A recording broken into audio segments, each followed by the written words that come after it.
قدر ما رو بدونید. ما نسل رو به انقراضیم. شما رو نمیدونم متولد چه سالی هستید، اما ما بچهای دهه 30، 40 و 50 خیلی چیزامون شبیه هم بوده. ما نسلی متفاوتیم، نسلی که دیگه تکرار نمیشه.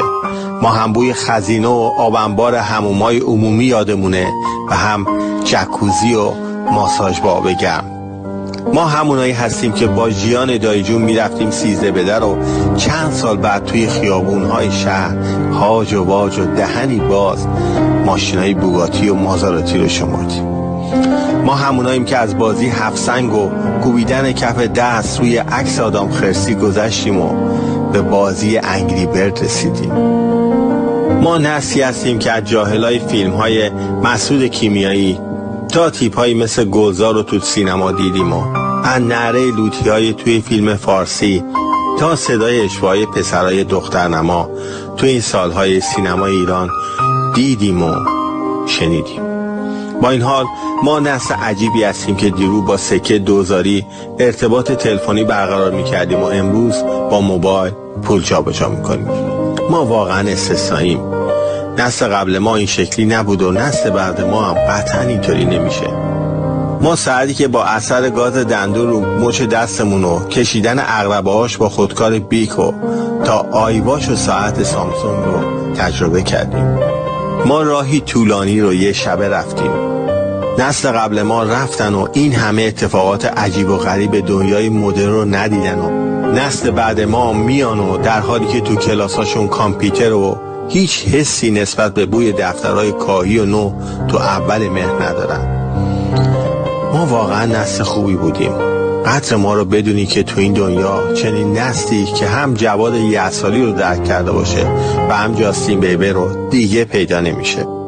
ما تابستونامون رو به میوه چینی از باغای مردم و توت خوردن تو کوچه ها گذشت و یهو تو چند تابستون بعد چشممون به جمال تورهای تایلند و آنتالیا باز شد.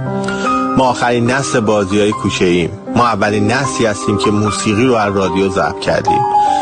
فیلم رو با ویدیو دیدیم و با دستای آتاری ساعت‌ها پای بازیاش نشستیم و کلی حال کردیم.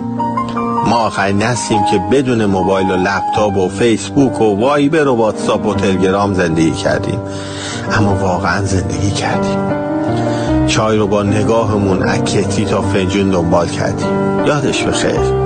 ما آخرین نسل قصه‌های پای کرسیم، آخرین گروه شب‌نشینایی پر از شادی، نشست‌هایی بدون وایفای و اینترنت، دور همیایی که با یه دنیا خاطره و تجربه و یه عالم دانش جدید تموم میشد.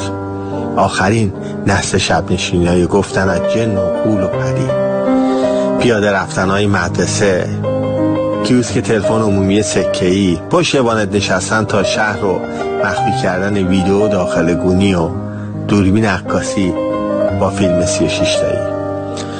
ما تنها نسلیم که مثل پاییز بین تابستون و زمستون دو فصل کاملا متفاوت رو تجربه کردیم. فصلی با عشق، فصلی بدون تکنولوژی. ما متولدین دهه 30، 40 و 50 هستیم. نسلی که دیگه مشابهش رو نمیشه پیدا کرد. نسلی پر از خاطرات ساده اما ناب. آهای دنیا، قدر ما رو بدون. به خدا ما نسل خوبی بودیم.